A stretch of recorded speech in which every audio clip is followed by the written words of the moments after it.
Hey, this is Amie here from Motif Music Studios, and I have been showing up live to actually practice a piece that I just decided to learn for fun. And lots of you have been joining in the last couple weeks to listen to me practice Rebuttal Hard Conversations number 3 by Jeff Millis.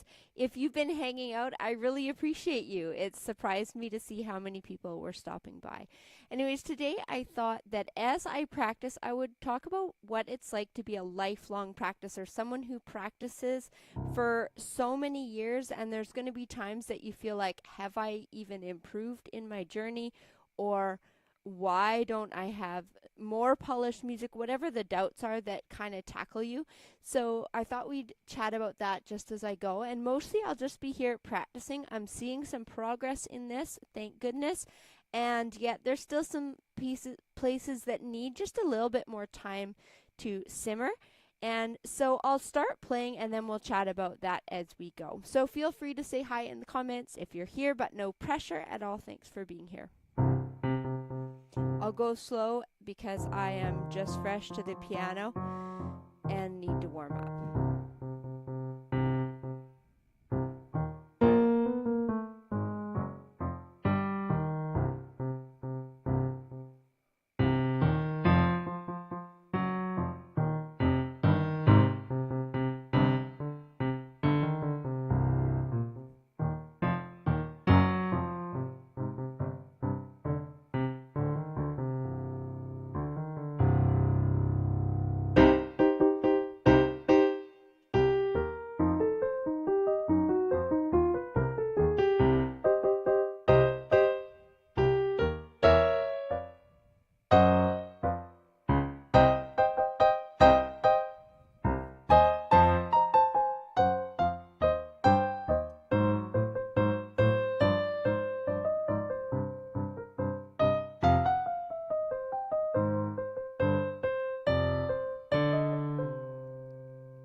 So I've been warming up just as I go, so I take a slower pace. This is meant to go at 108. I do have my metronome here today. I don't always play straight through with the metronome, but I do love to do some spot checks. I've been practicing it more at like 80 to 84. 1, 2, 3, 4. So 1 E and a 2 E and a 3 E and a 4 E and a dun dun dun dun dun dun. Yeah, so it's about at 80, so it's not at its goal speed yet. So bum, ba-da-dum, bum, bum. I'll do it about that for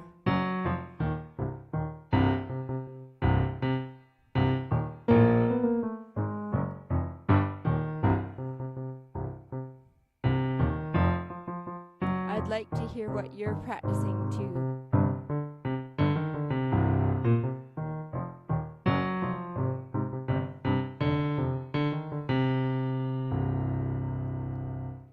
Oh, thanks. So a few dropping by here. My little doggy Jack, cool. Yeah, it's a really great piece. That's really neat. Can you try the keyboard solo from the song Ode to Leonidas? You know what? I will write these down. I've had a few requests this week, and I'm not taking requests, but I really need to challenge myself to do that. So I'm going to look that up tonight. And yeah, what am I doing here? Good question. I am actually practicing this really fun song and kind of showing what it's like, the journey of learning a piece from the beginning. So I've had this one in my fingers just for the last 2 weeks. And so trying to learn the notes and kind of demonstrate what it's like to be in a house with a practicer too. It's a lot of work, even as someone who's played music for over 35 years now. I've taught piano for the last 28, but I still feel like every single day I'm learning something new.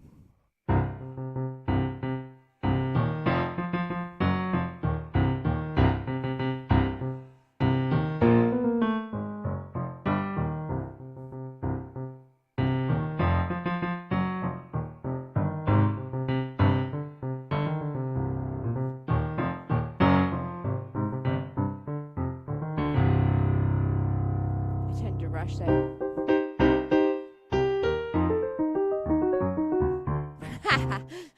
This is a sticky spot for me when I'm going too fast, so the little bit of adrenaline makes me go crazy there. So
So that was more full speed, and I'm not quite ready for full speed in all those sections, but it's kind of fun to give that a try.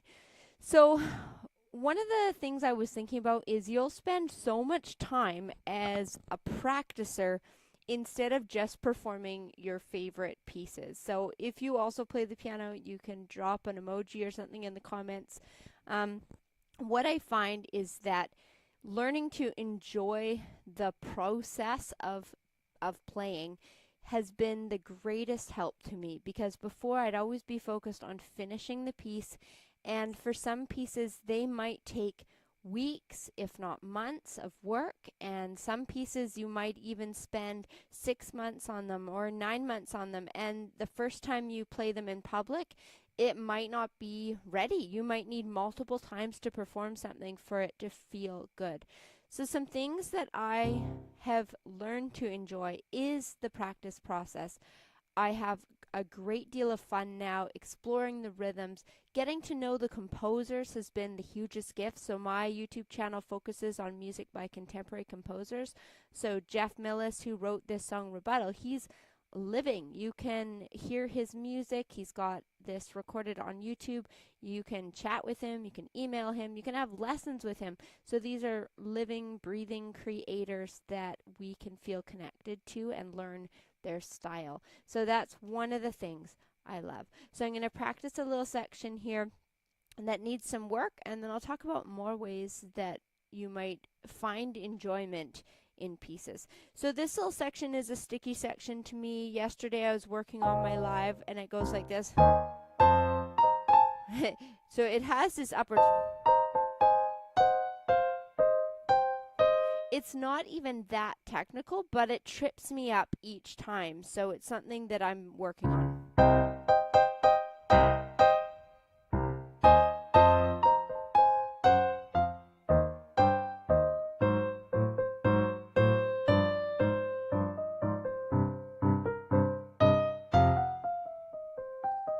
So it's mostly this part. So I'll show you one of the things I might do on a section like that that helps me is I do something called like add a note. It doesn't really have an official note, but I might do something like this.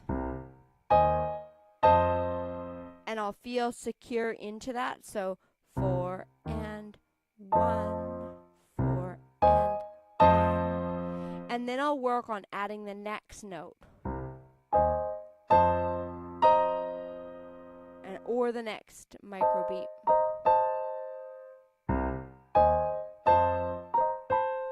So that gets tedious if you're a listener, but that's something that I would work away on at home, and my family might have to listen to that.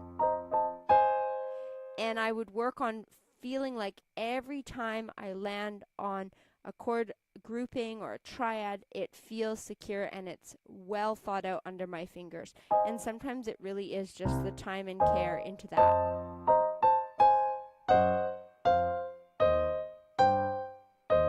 And I find that last part of the measure isn't as technical or as tricky for me. Again, some of these are fine going slow. It's just to tidy them up when you're going to go fast.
I realized that this one has an accent on the right hand on this note, and then it happens again, and then on this. So that's something that as I'm working along, I'll also be picking out things I might have missed.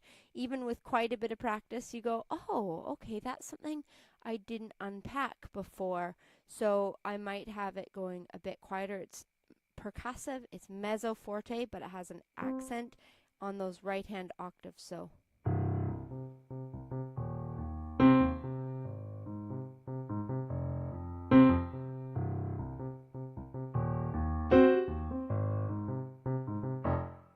So that's something that I might work on, like a specific idea as I go. And again, those are the things that start to make practice more fun, is finding those things that intrigue you. I think that's why I'm really enjoying this piece, is I find it like mentally interesting because it has a lot of variety, like it has chromatic movement. I'm really enjoying the kind of sneaky sound in the opening, kind of those piratey tones. I really love too how the note grouping, there's some unusual note groupings, like in this section where it's 1 E and a 2 E and a 3 E and a 4 E and it has these accents on weak beats, beats that you're not expecting to have the and they're on different ones throughout. So I think that makes it fascinating as a performer. This one also has this section. And you don't really expect that when you have this as the opening.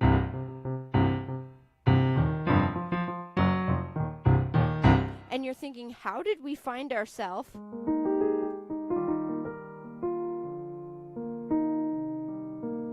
in that part, like in a totally different section? So I love that this one has lots of these little micro themes that are woven together in really clever ways that just make it more enjoyable to play. So be sure to say hi in the comments if you want to. I'm just here practicing away. I'm going to see if I can get just more clarity. I do need to practice a lot slower, and sometimes I get feeling kind of caffeinated, and a bit of adrenaline of practicing live, which is new to me, makes me go faster than I probably should.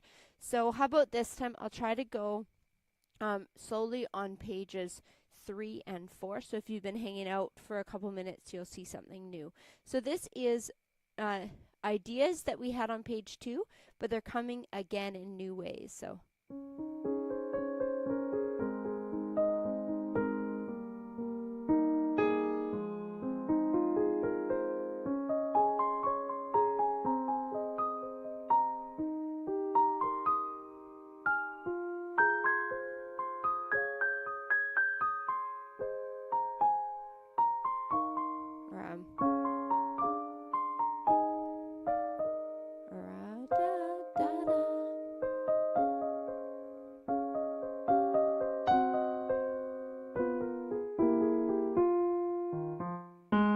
So that part is still like my stickiest little section, and it's just kind of, more time, more work. And sometimes it's not always about more time. I want to say it's about more time, but sometimes it is just strategizing different, finding a new way to think about it in fresh ways. So if you're also a piano practicer, it's not always about just drill, drill, drill. Sometimes it's about something that you could be thinking of different. So here I did have some success just thinking like it's a fifth, fourth, and then feeling the direction of the notes, and sometimes I'll speak that out loud as well. I was having my thumb here on the D flat, and I realized I just don't like it. My thumb doesn't feel as controlled coming into a new page, especially when it says suite again. So I was experimenting here again, having a more balanced finger too. If you're a fellow practicer on any piece, you're experimenting for practicality with your finger planning, but you're also thinking about like what gives you the most musical control. So in this one, I felt like I was thunking a little bit if I started on my thumb, whereas if I had it here, it's a more balanced finger, and then I can easily move to 3 and 1. And that's just a performer practicer choice.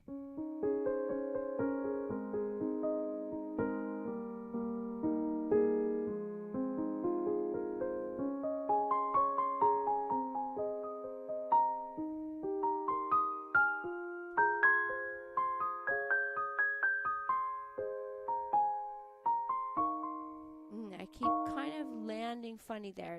Oh yeah, it's my left hand that is. So sometimes, again, it's not a big deal. It's a bit of distracted brain there, but I probably would drill like E flat major, F minor, a D flat major in a different position, A flat major, and then feeling that those are going inward. We're rising chromatically, dun dun da, and the top note staying the same, ba ba ba. So sometimes just telling myself, oh yeah, Amie, get it together. This is what's happening. You've got this. And no matter how long you've played music, sometimes you're teaching yourself a lot of moments in between things. And this one is just a fun project. I don't have any big deadline with this one or even any performance goal, although I'll probably share it with students at a fun workshop or our summer camp this year.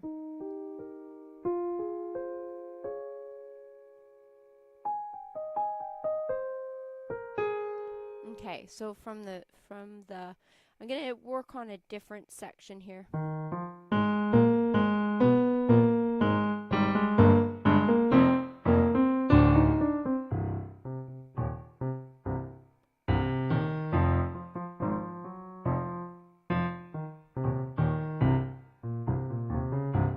Tell I'm warming up for the day. I haven't even taken my fleece sweater off yet because I'm always kind of cold.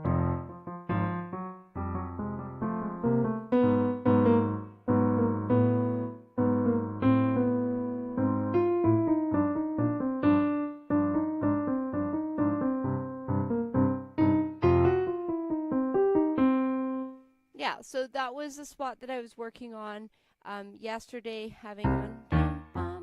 I should hear.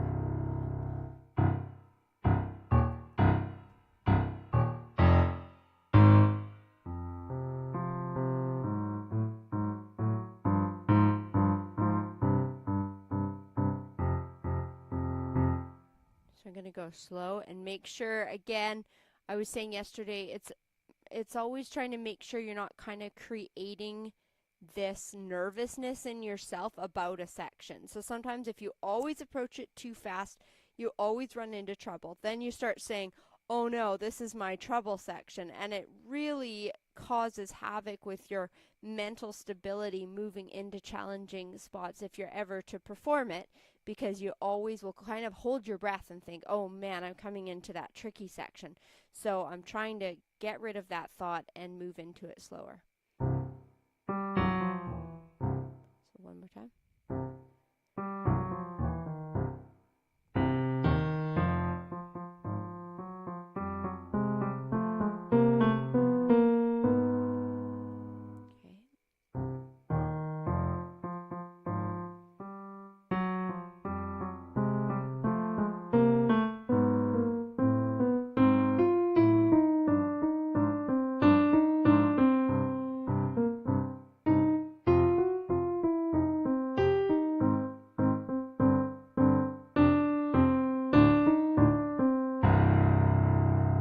And then if I'm being a responsible practicer, I'm going to look over that again. So.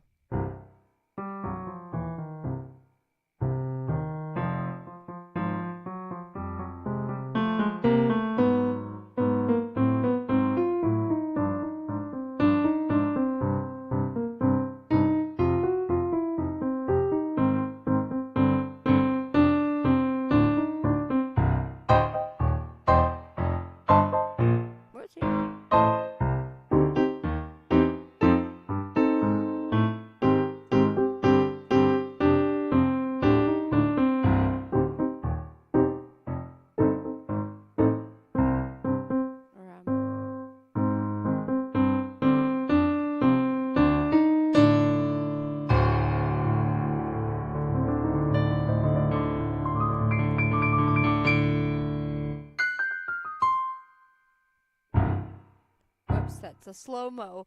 Yes, oh, nice to see Hayden's here. Hayden is really into quality music for children's toys, so nice to see you here, Hayden. And I did enjoy going and watching one of your videos recently because I had seen you'd been on a stream, And I just love that that stayed as a focus for you as well. Great music for children's toys. I am a full supporter of that.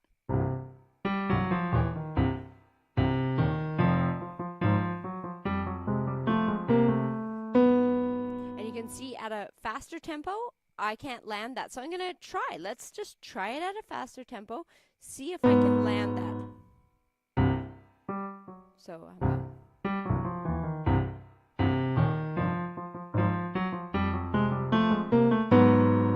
there we go.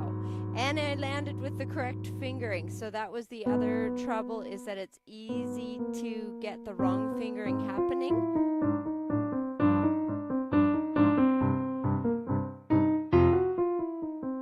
And if you use different fingering every single time you play, you're definitely going to run into trouble with consistency. And I admit, I know the right thing to do. Do I always do the right thing?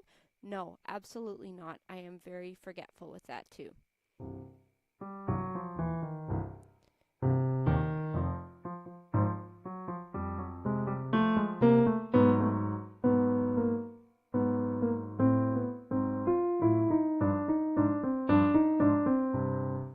Nice. So a great piece. Be sure to let me know if you're learning something in the comments. I'd love to know, what is your most challenging thing about practice? What is challenging to you, no matter what piece you're working on? I know I have in my younger years, I liked a lot of fast pieces. I played this Bumble Boogie years ago that was like my most favorite piece. So I have played some fun pieces. This is the Bumble Boogie that was in my fingers years ago, and I really need to get it back in my fingers because it's a whole lot of fun. And so I've loved fast music in the past, but I need to explore some more fast stuff. So my challenge is keeping my technique up so that the fast stuff is easier. I also love that Leyenda years ago that had these beautiful, fun, fast sections and then some slower sections. But fast passages are a bit my nemesis lately, so that's something that this piece is motivating. I also loved Blackberry Jam by Alyssa Milne. It was fast and kind of bluesy with syncopation and a lot of semitones. So if you're looking for kind of that advanced, early advanced, late intermediate music, Blackberry Jam by her is one on my channel as well.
Oh, yeah, so fun.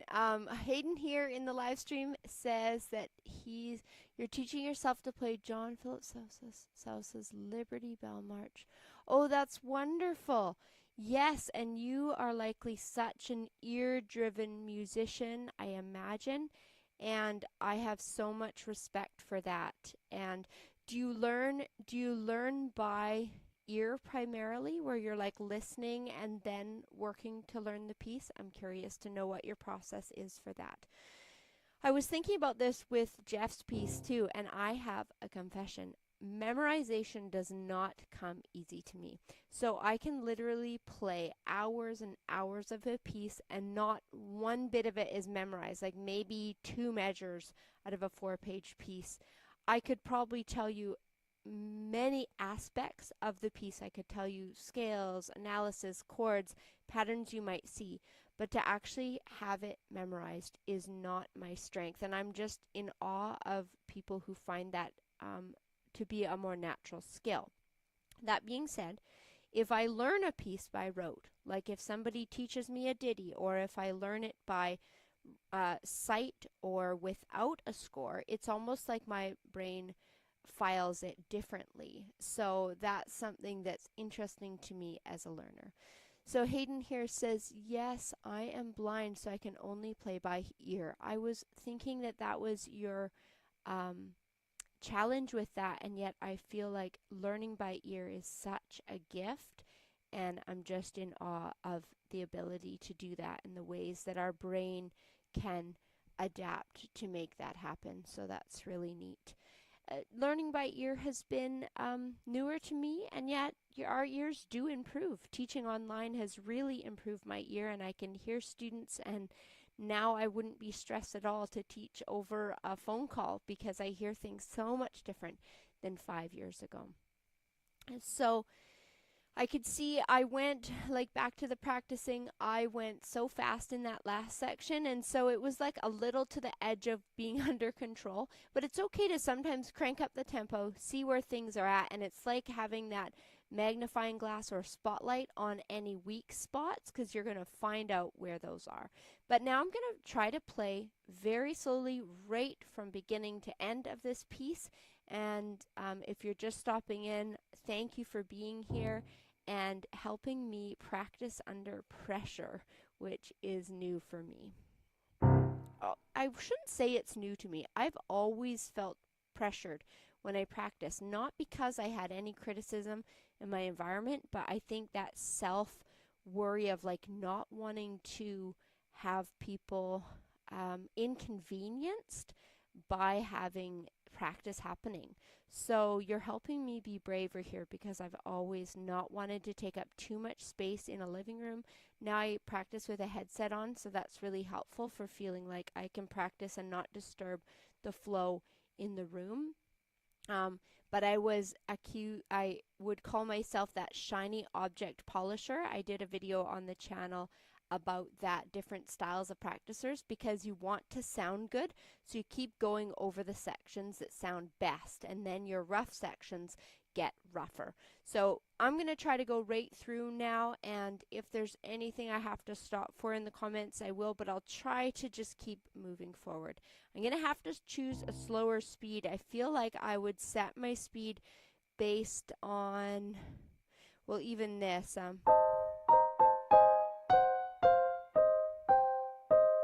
think 1, 2, 3. So 1, 2, 3. Yeah, something like that.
So doing a playthrough, it always exposes what you still are needing to work towards, and there's no shortcuts for that like we're finding. But again, it's a real honor to be able to play music, and part of this stream just discussing how do you have like that mental stamina to keep practicing things over and over in different ways. So some of the things I mentioned were getting to know the composers, enjoying the music that they're playing, and my channel is features music by contemporary living composers, so you'll find lots of music here for teachers and students of composers that are still living. And the other thing is I get fascinated by great, interesting music. So this one has lots of elements that I really actually enjoy repeating and playing over and over again. And the other thing I try to do is, even if I'm going slow, I try to not let that rob me of the energy and the ideas of the piece. So if it has like staccato, for instance, I try to make sure to capture the spirit of it, like so.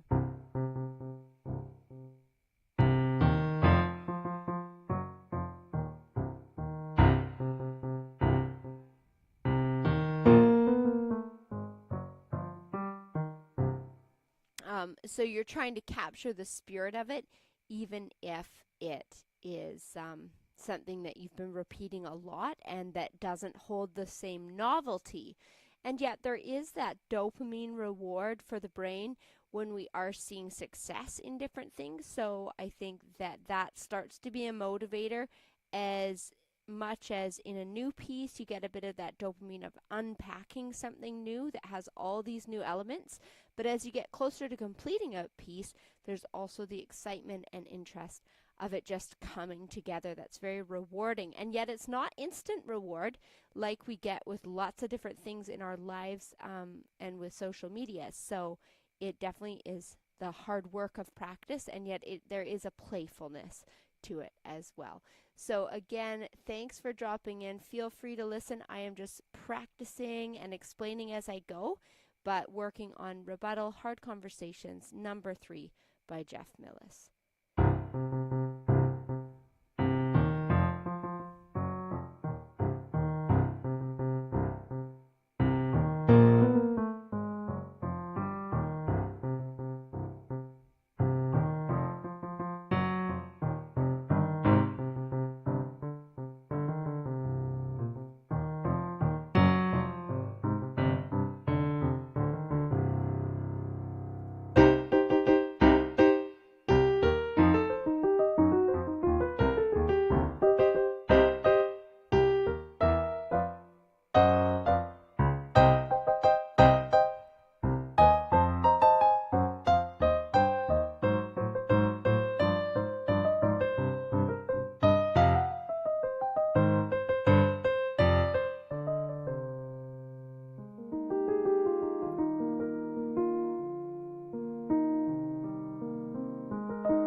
Page 2. So I will have to find a different flipping method once I'm performing it, or I need to memorize it.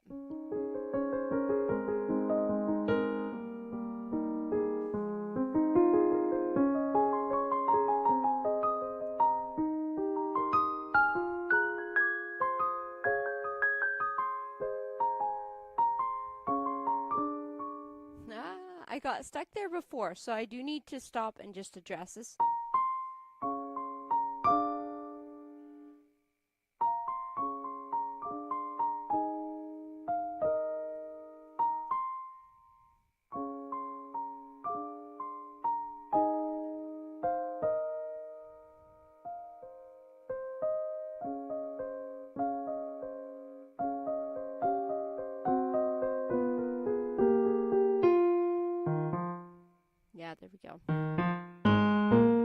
be my evening's work.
So that is just great fun.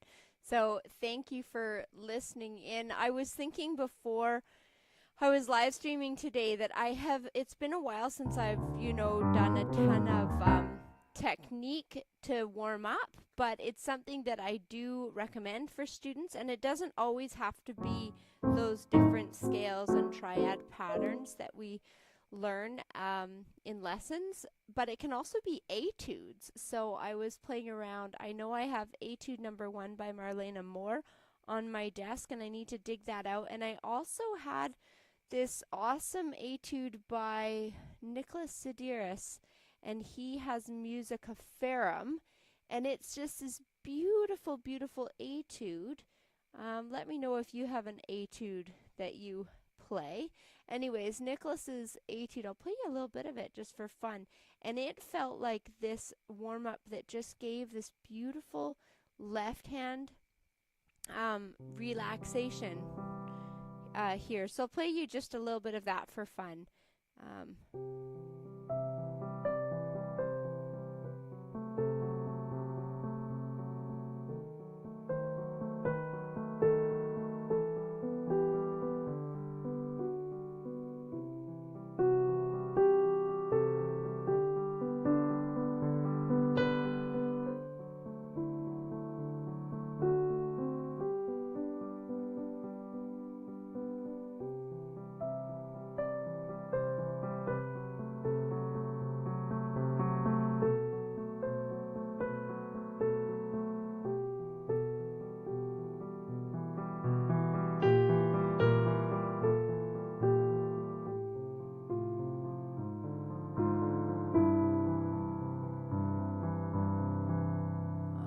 just turn the page here.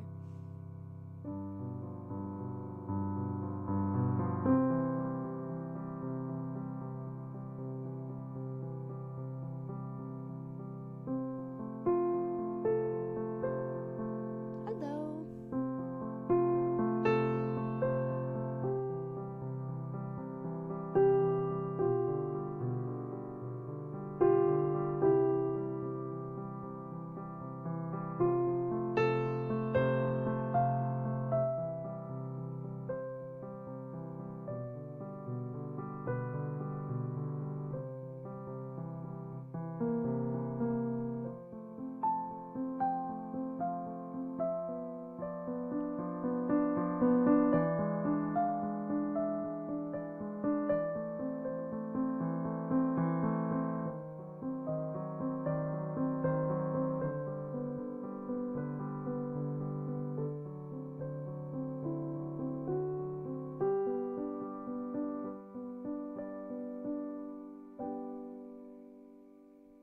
Aw, thank you. I don't know how to say your tag name, Hulik. But thanks for being here. Yeah, that's an etude by Nikolas Sideris, and I haven't played it through for a little while, but I was just thinking about etudes that are complementary. So in the piece I've been practicing, you'll see there's lots of octave work, and so you can also choose an etude that has octaves, but I also love the complementary aspect of this one being a very nice, light, earlier intermediate etude, but it has just such a nice opportunity for the left hand to be floating above the keys and to work on that forearm rotation. So I think that that is really important when you're choosing an etude, to have something that complements a piece that you're working on. And I also, even though I've mainly been focusing on this rebuttal by Jeff Millis, I typically have a lot of pieces that I'm playing simultaneously because I'm teaching, so I might have, you know, even 50 to 75 pieces a week on the go at different levels. And so that gives me some variety, because sometimes I know a lot of practicers now dive into one piece that's so difficult for them, and they might accidentally cause tension injuries because they're so diligent. And if it's too far above your level where you're not building up to that point, then that's something to be careful of. Thanks to those who are dropping in. I'll do one more few little practice spots on this one that I'm working on, and I've just been here practicing and enjoying the process of learning new music.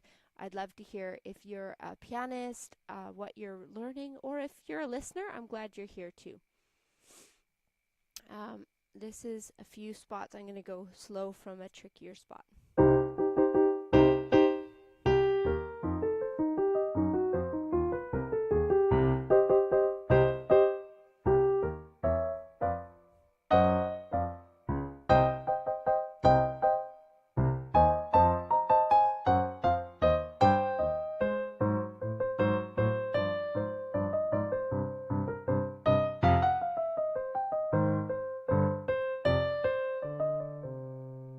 Now I need to not call it the tricky spot anymore. I need to graduate from that thought.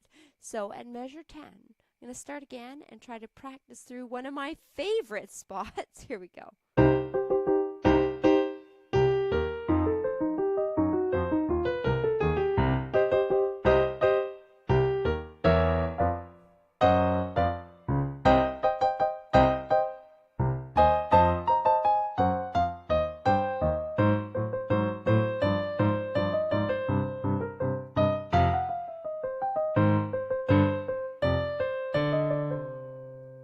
Hey, maybe that mental change of thinking of it as my favorite did really make that go better. Oh, that's neat. So not a pianist at all. You really don't know anything about it, but it sounds good. Thank you. I am just having so much fun, and I was telling earlier in the live stream that the composer of this piece is a modern living composer creating really cool music. Definitely check out his channel, because he plays this rebuttal. Hard Conversations is the name of the piece. It's here. And if you look that up, he plays it so well, and with this really funky video editing style that's also really cool to listen in. So my next section that I'll work on is that lyrical, beautiful sounding section, and I just want to get through it before I stop my practice without big pauses. So I'll start a bit slower. Here we go.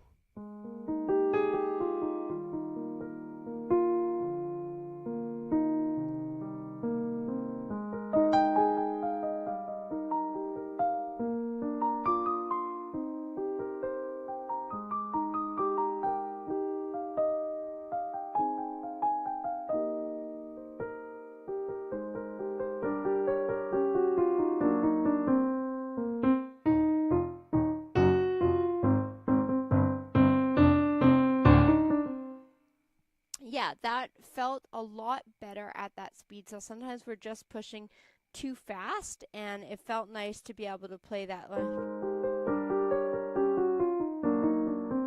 like I was just floating through it.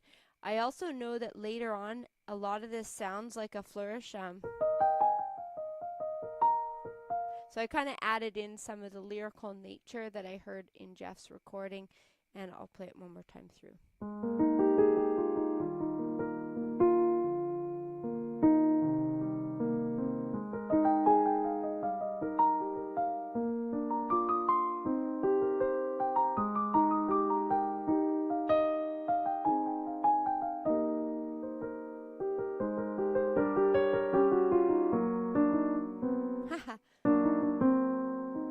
I was getting too excited about doing it nicely.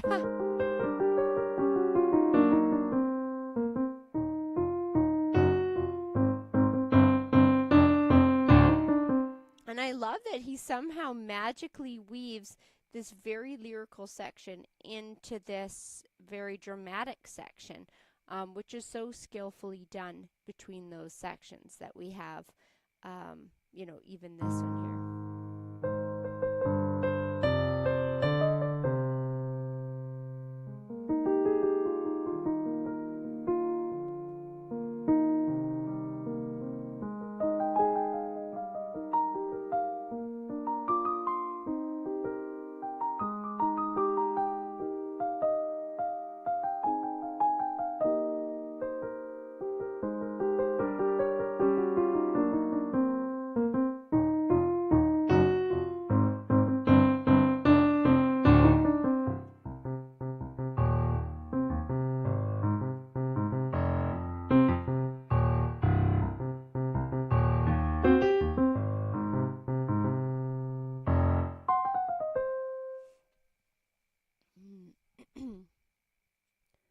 Always lots to think about and lots to plan out, like, hey, okay, where am I at in this one? How can I improve? And just keep learning.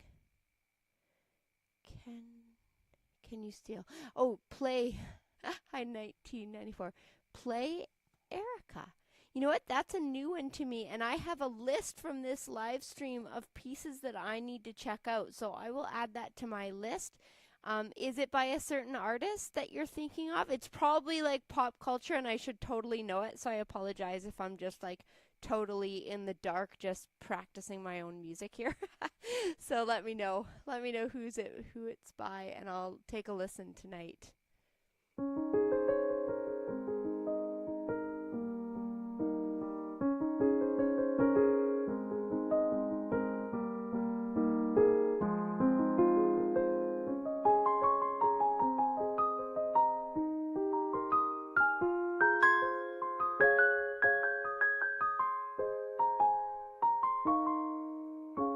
Interesting. I always kind of overshoot that or undershoot it.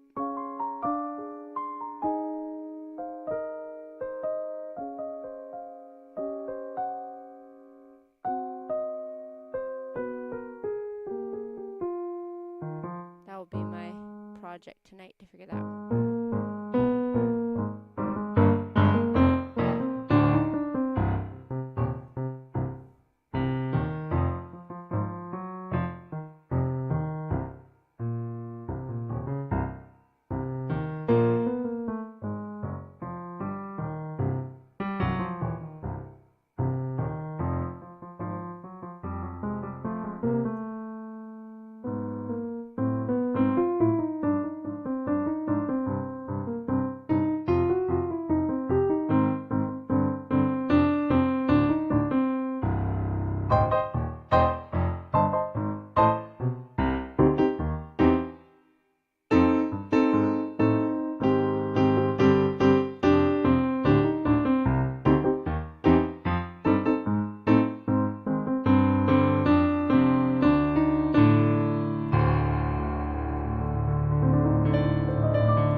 March.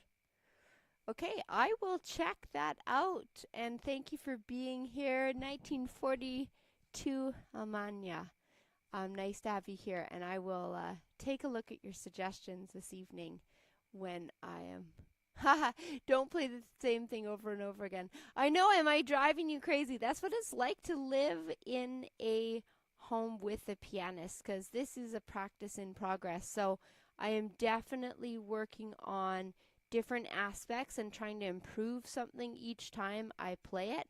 And it's amazing how many times and how much practice it takes to have those beautiful polished pieces that then we can record a final piece. So, but maybe some point I will come and play a bigger, diverse amount of music. So I'd love to hear if you're a pianist as well and what your practice progress looks like. So anyways, thanks all for being here. We've been working on Jeff Millis's piece, Rebuttal. He has a fabulous recording of it if you would like to listen to it. And I'll show the comment because this is valid. Don't play the same thing over and over again, and you can teach me about Erica. Okay, well, thank you. So anyways, I hope that you all will enjoy your own practice, that you'll dig into things that bring you lots of joy at the piano, and I hope you will enjoy making more music this year.